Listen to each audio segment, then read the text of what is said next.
Je suis rentré à la maison pour Noël. La maison était vide, à l'exception de mamie qui mangeait des restes. Un mot disait, on a utilisé ton prêt de 8 000 € pour une croisière en famille. Occupe-toi d'elle. Mamie a dit, on va arranger ça. J'ai juste hoché la tête. Quelques jours plus tard, il me suppliait. Je n'ai pas frappé. C'était la maison de mes parents, celle que j'avais pratiquement payée, et j'étais censé être là pour Noël comme promis, comme toujours. Mais quand j'ai poussé la porte d'entrée, la chaleur et la joie auxquelles je m'attendais n'existaient pas. Le sapin était allumé, certes. L'étoile en plastique bon marché clignotait comme si elle essayait de s'excuser, mais le silence était lourd. Pas de voix, pas de papier cadeau, pas d'odeur de cannelle ou de sablé trop cuit, juste le faible tintement d'une fourchette contre une assiette. Bonjour, ai-je appelé prudemment en entrant. Par ici, mon chéri, répondit une voix depuis la cuisine. Douce, fatiguée. J'ai passé le coin et elle était là. Mamie Thérèse assise seule à la table dans son gilet violet tricoté, une assiette de farce froide et de jambon à moitié mangé devant elle. J'ai cligné des yeux. Où est tout le monde? Elle n'a pas répondu tout de suite, m'a juste adressé un sourire triste et édenté, et a fait glisser une note pliée sur la table. Ses mains tremblaient. Je l'ai ramassée. Ce n'était même pas une enveloppe, juste une feuille de papier arrachée d'un cahier d'écolier. Mon nom griffonné au stylo noir. On a dépensé ton prêt de 8 000 € pour une croisière en famille. Désolé. Occupe-toi de mamie pendant notre absence. Bisous, maman. J'ai fixé le papier. Je ne parlais pas. Mon cerveau avait cessé de traiter les mots autour de prêt et croisière. Cet argent était pour ma chirurgie dentaire, des implants que je devais faire poser. J'avais économisé pendant plus d'1 an. Mamie me regardait comme un soldat regarde un champ de mines. Attentivement, silencieusement. Je suppose qu'il pensait que ça ne te dérangerait pas, dit-elle doucement en pliant une serviette. Ils sont partis hier. Je me suis assis lourdement. La chaise semblait plus froide que la pièce. Pas d'avertissement, pas de coup de fil. Ils ont juste pris l'argent et t'ont laissé ici, ai-je chuchoté. Elle a eu un rire sec. Oh, mon chéri. Tu sais qu'ils n'appellent que quand ils veulent quelque chose. J'ai hoché la tête lentement. Mes mains se serraient sous la table. Ce n'était pas nouveau. C'était juste plus bruyant. Mamie a pris une petite gorgée de jus d'orange, m'a regardé droit dans les yeux et a dit, on va arranger ça. Je n'ai rien dit, mais à l'intérieur quelque chose s'est brisé, et autre chose, quelque chose de bien plus froid, a commencé à grandir. Mamie est allée se coucher tôt ce soir-là, disant qu'elle était fatiguée, que ses hanches ne supportaient plus l'attente. Elle m'a embrassé sur la joue, m'a tapoté le bras et a chuchoté, tu as toujours été le seul à rester gentil. Et puis elle est partie en traînant les pieds, avec ce petit boitement qu'elle a gardé après sa chute dans les escaliers il y a 2 hivers. Celle pour laquelle personne d'autre ne l'a jamais emmenée en rééducation. Je suis resté assis seul dans cette maison pendant des heures. Pas de télé, pas de lumière. Juste ce mot. Le prêt. Mon argent. L'argent. Je travaille de nuit les week-ends, les jours fériés, je fais chauffeur VTC, je fais du freelance, je saute des repas, je saute le sommeil. 8 000 €. Disparu. Dans une croisière. J'ai ouvert le groupe WhatsApp de la famille. Silence. Même pas un joyeux Noël. J'ai remonté la conversation. Le dernier message de ma mère datait de novembre.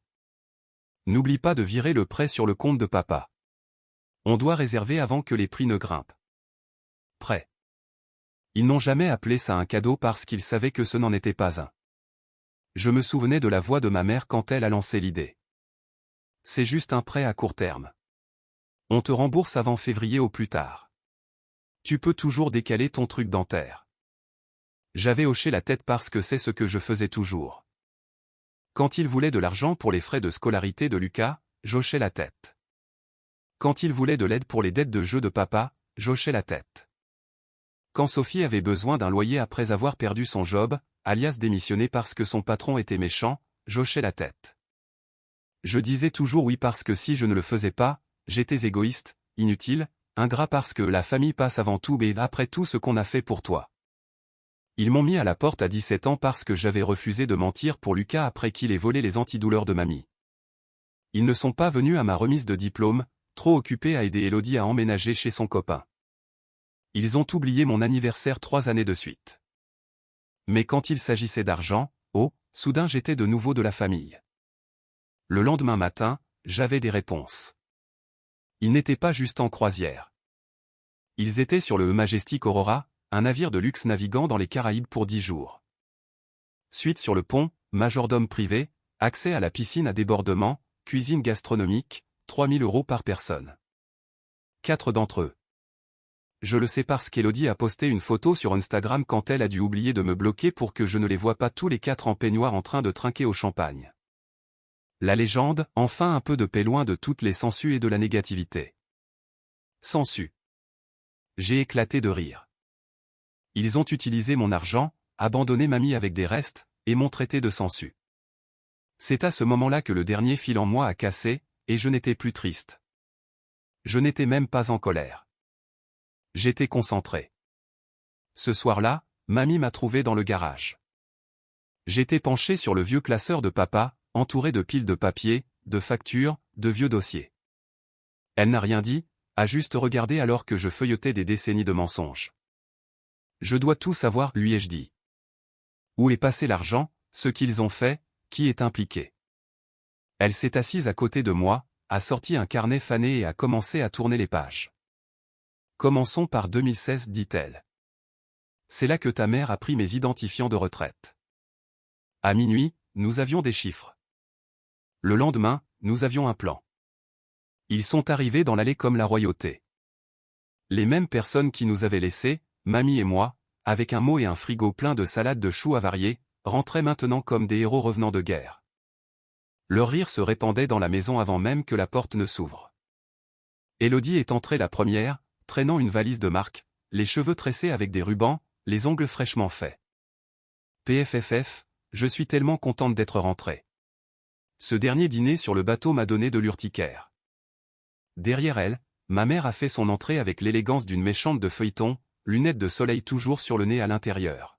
« Tu as au moins nettoyé un peu ?» demanda-t-elle en enjambant le châle de mamie comme si c'était une ordure. Papa a suivi, le visage rouge et bouffi par les buffets de la croisière. Il a grogné en me voyant. « Oh, t'es encore là. » Lucas est entré en dernier. Il n'a même pas salué mamie. Il a juste jeté ses sacs près du canapé et s'y est effondré. Je ne parlais pas. J'étais assis à la table, les mains croisées. Calme.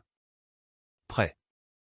Où est la nourriture ? demanda maman en scannant la cuisine comme si elle en était propriétaire. Dans le frigo, ai-je dit. Il reste encore plein du jambon que vous avez laissé. Lucas a ri. Encore sur ça, marmonna-t-il. Mec, commande juste un Uber Eats. C'est pas comme si t'étais fauché. Je me suis levé lentement. Content que vous soyez tous là. Asseyez-vous. J'ai quelque chose à vous montrer. Lucas a levé les yeux au ciel mais s'est affalé sur une chaise. Papa a fait craquer ses jointures. Elodie était trop occupée à chercher une prise pour charger son téléphone. J'ai tourné l'écran de l'ordinateur portable vers eux et j'ai cliqué sur lecture. La première vidéo, un tableau Excel, pas n'importe quel tableau, un audit financier que j'avais passé 4 jours à construire avec mamie. Chaque euro viré de son compte retraite. Chaque retrait au distributeur fait avec sa carte dans les stations-service que papa utilisait toujours. Chaque paiement Lydia qu'Elodie demandait pour couvrir des urgences qui s'avéraient être des achats chez Sephora et Apple. « Où as-tu eu ça ?» demanda maman, la voix soudainement serrée. « De sa banque, ai-je dit. Tu devrais être plus prudente quand tu utilises le mot de passe de quelqu'un d'autre. » La deuxième vidéo, des captures d'écran de transactions bancaires, des connexions au compte depuis les appareils de maman, des points d'accès correspondant aux habitudes de paris sportifs de papa, puis des emails. Maman écrivant à Elodie, il ne remarquera pas que l'argent de la croisière manque. Il nous fait trop confiance. Elodie répondant, c'est une pâte molle. Et puis, qui laisse mamie seule à Noël de toute façon? Ma mâchoire s'est serrée, mais j'ai continué. Je pourrais m'arrêter là, ai-je dit. Mais je ne le ferai pas. Encore un fichier. Un enregistrement vocal. Sophie, La femme de Lucas, debout sur notre porche il y a 2 soirs, en train de sangloter. Je ne voulais pas y aller. Je l'ai supplié, mais Lucas a dit que si tu ne donnais pas l'argent, il la laisserait juste là et gérerait ça plus tard. Je suis restée silencieuse seulement parce qu'il a dit que ça se tasserait. Je suis désolé. Je ne pouvais plus supporter ça. Lucas a bondi. Tu as enregistré ma femme. C'est illégal. Non, ai-je dit. Elle m'a demandé de le faire. Elle a dit qu'elle était fatiguée de mentir pour toi. Fatiguée de vous regarder saigner les gens à blanc. Papa s'est levé maintenant, le visage rouge de rage. Espèce de petit serpent. Tu fouilles dans nos comptes communs. Comme quelqu'un qui en a fini de se faire voler, ai-je coupé. J'ai ouvert un dernier onglet. Un email pré-rédigé. Objet, signalement formel pour abus de faiblesse financière sur personne âgée. Preuve jointe. Destinataire, division de la fraude de la sécurité sociale, l'avocat de mamie, le procureur de la République, et 2 journaux locaux. Vous avez 48 heures, ai-je dit, ma voix posée, pour rendre chaque centime, ou j'envoie ça. Tout ça. Les mains d'Élodie tremblaient. Tu bluffes. Tu ruinerais ta propre famille. Non, ai-je dit. Vous vous êtes ruiné vous-même. J'envoie juste la facture. Mamie s'est levée lentement. Elle n'avait pas dit un mot de tout ce temps. Mais maintenant, elle a marché jusqu'au bout de la table, a posé sa main sur le dossier d'une chaise et a dit « Je vous ai élevés tous les 3, nourris, changés, protégés, et quand je ne pouvais plus marcher. Vous m'avez laissé avec des haricots surgelés et une tourte moisie pendant que vous sirotiez du champagne avec de l'argent volé. Vous avez de la chance que ce soit lui qui s'en prenne à vous, parce que si c'était moi toute seule. » Elle n'a pas fini sa phrase, mais la pièce était silencieuse. Le message était clair.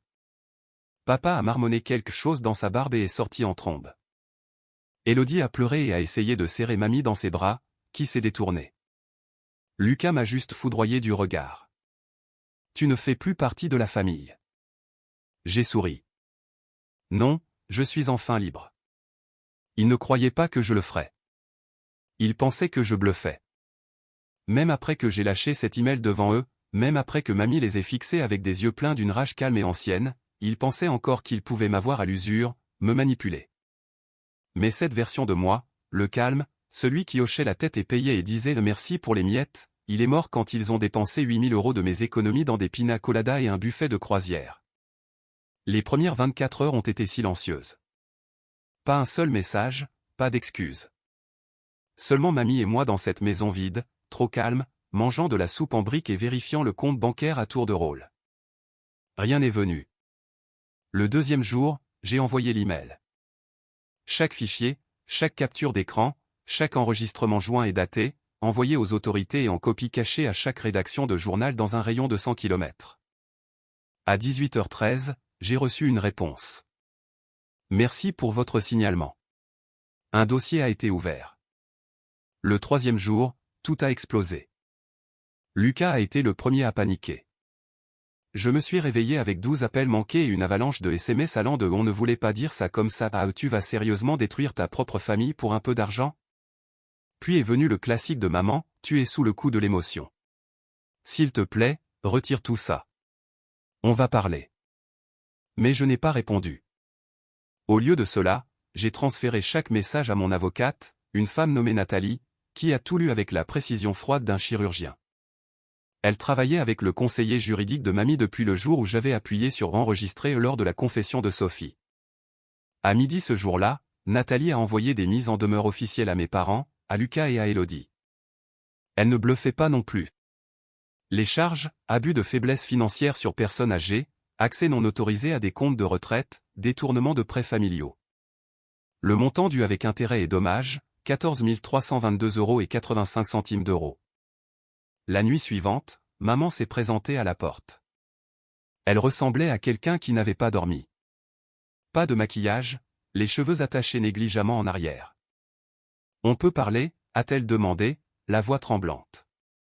J'ai croisé les bras. Seulement si tu as apporté un chéquier. Elle a fouillé dans son sac et a sorti une large enveloppe. À l'intérieur se trouvait un chèque de banque de 8 000 €. Mon prêt. Pas d'intérêt, ai-je demandé. Tu as de la chance d'avoir ça, a-t-elle craqué. On est détruit par ce gâchis. Tu l'as créé. Tu tournes le dos à ta propre mère, a-t-elle sifflé. Non, ai-je dit en sortant et en claquant la porte derrière moi. Je tourne enfin le dos à une voleuse. Plus tard cette semaine-là, Élodie m'a appelé depuis son téléphone professionnel. Elle pleurait. Elle a dit que l'article avait commencé à circuler. Le titre, une famille vole la retraite d'une grand-mère handicapée, l'abandonne à Noël, le petit-fils riposte. Il a obtenu 42 000 partages en une nuit. L'employeur d'Élodie, une agence de marketing boutique, n'a pas apprécié la presse. Son nom était sur toutes les captures d'écran. Son message sur les census et la négativité était devenu un mème. Je vais me faire virer, a-t-elle hurlé. Tu as une idée de ce que tu as fait? Rends l'appareil, ai-je dit. Maintenant paie ta part. Elle l'a fait en 4 versements. Je lui ai fait envoyer une preuve de paiement à chaque fois. Pas de raccourci. Lucas a été le dernier à tomber. Au début, il jouait les intouchables. Mon patron s'en fiche, se vantait-il sur les réseaux sociaux. C'est tout faux de toute façon. Mais ensuite Sophie l'a quitté. Elle a demandé la séparation, lui a dit qu'elle n'allait pas laisser ses enfants grandir dans une maison où mentir et voler était la norme. Elle m'a appelé le même jour. Je suis désolé que ça m'ait pris autant de temps, a-t-elle chuchoté. Mais j'ai vu qui il est vraiment maintenant. J'ai demandé si elle avait besoin d'aide pour trouver un logement. Elle a fait une pause, puis a dit, seulement si c'est sans condition. J'ai souri. Alors oui, parce que tu as fait ce qu'il fallait. 2 jours plus tard, Lucas s'est présenté à ma porte, mal rasé, fatigué, furieux. T'es un imbécile, a-t-il sifflé. Tu as tout gâché. Non, ai-je dit en lui tendant une lettre juridique. Toi, tu l'as fait.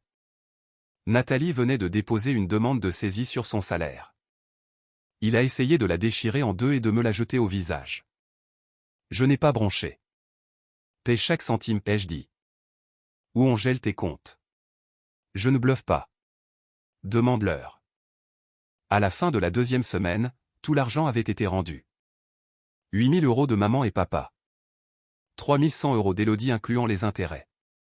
2 700 € de Lucas après un prêt humiliant auprès de son propre patron. Total, 14 300 € et des poussières. J'ai utilisé 3 000 € pour enfin faire ma chirurgie dentaire. 2 000 € de plus pour acheter à mamie un vrai fauteuil releveur et une infirmière à domicile. Le reste est allé sur un compte bloqué avec intérêt au nom de mamie, auquel seul elle et moi pouvions accéder. Quand je lui ai montré les papiers, elle a pleuré. Ils m'ont tout pris, a-t-elle chuchoté. Mais ils ne t'ont pas pris toi. Et juste comme ça, j'avais gagné. Pas juste l'argent, pas juste la guerre juridique. Je m'étais regagné moi-même. Le poids que je portais depuis des années, la culpabilité, l'obligation, la honte silencieuse d'être moins aimé. Tout est tombé comme un vieux manteau usé.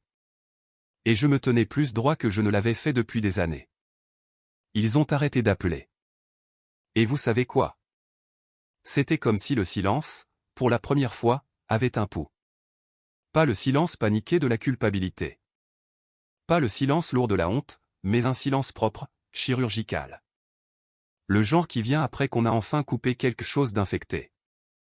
L'argent était de retour. La maison était calme. Mamie dormait enfin ses nuits complètes, ne se réveillant plus toutes les heures de peur que quelqu'un n'entre par effraction pour voler le reste de sa dignité. Et moi, je devenais quelqu'un qu'il ne pouvait plus contrôler. Dans les semaines qui ont suivi l'explosion, je n'ai pas seulement récupéré de l'argent. J'ai récupéré ma vie. J'ai quitté le travail qui m'épuisait. J'ai pris un contrat en télétravail qui payait mieux et me rendait mes horaires. J'ai emmené mamie dans son endroit préféré, un vieux bistrot poussiéreux avec un sol en damier et le pire café de la région.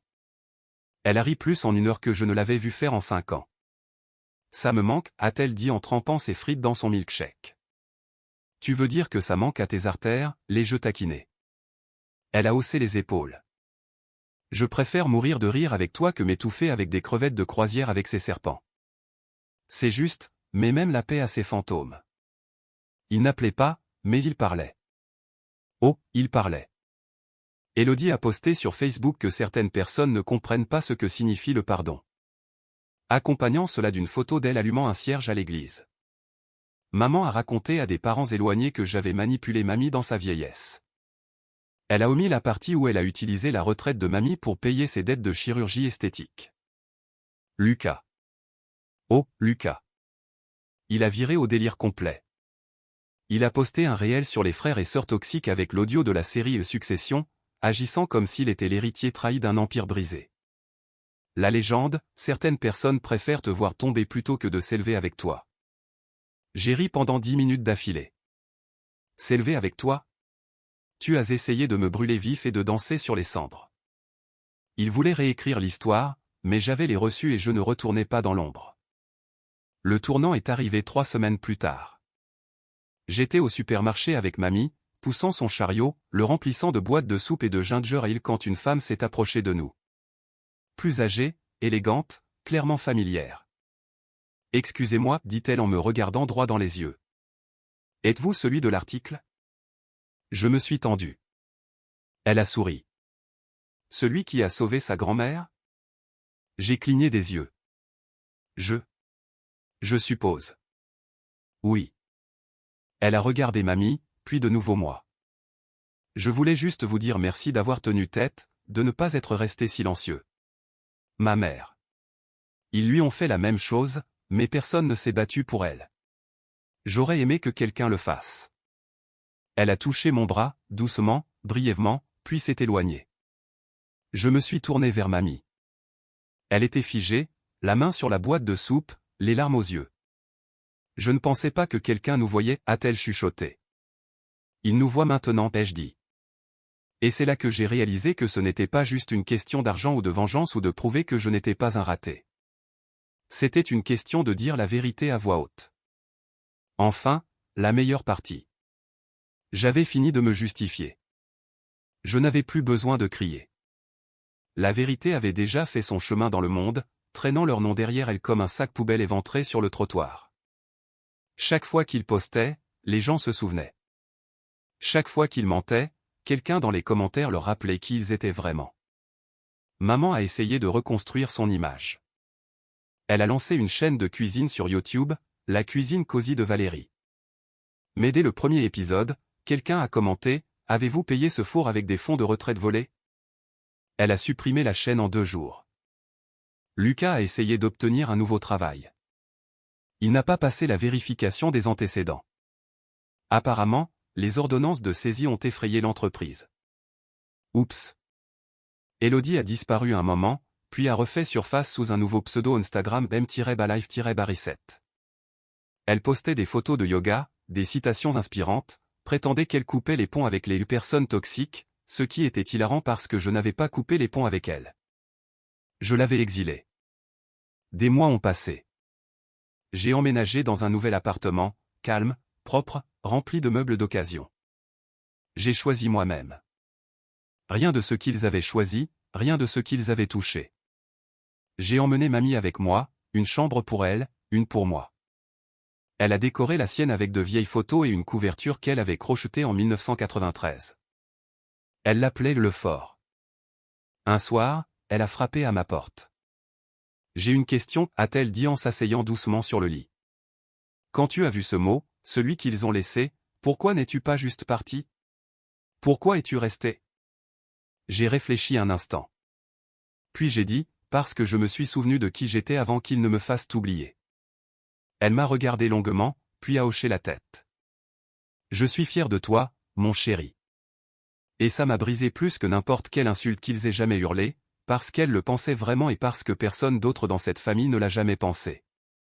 Des semaines plus tard, j'ai croisé Sophie devant un café. Elle avait l'air en meilleure santé, plus légère, plus heureuse. Elle m'a dit qu'elle prenait des cours du soir, travaillait pour obtenir une certification, essayait de construire quelque chose à elle. Je ne savais pas que je pouvais vivre comme ça, a-t-elle dit, sans avoir peur de ce qu'il ferait ensuite. Tu m'as donné ça. Je ne savais pas quoi dire. Elle s'est approchée. Tu as changé plus que ta propre vie, tu sais. J'ai hoché la tête doucement et peut-être que pour la première fois, je l'ai cru. Alors voilà, c'est ma fin. Vous voulez savoir ce qui est arrivé à la famille? Ils ont détruit leur propre nom en essayant d'enterrer le mien. Vous voulez savoir ce qui m'est arrivé? J'ai arrêté d'attendre qu'ils m'appellent la famille et j'ai commencé à en construire une avec les gens qui ne m'ont jamais obligé à mendier de l'amour. Et maintenant? Maintenant je dors paisiblement toutes lumières éteintes, parce que je n'ai plus peur de ce qu'ils prendront ensuite. Ils ont déjà tout pris, et je l'ai repris.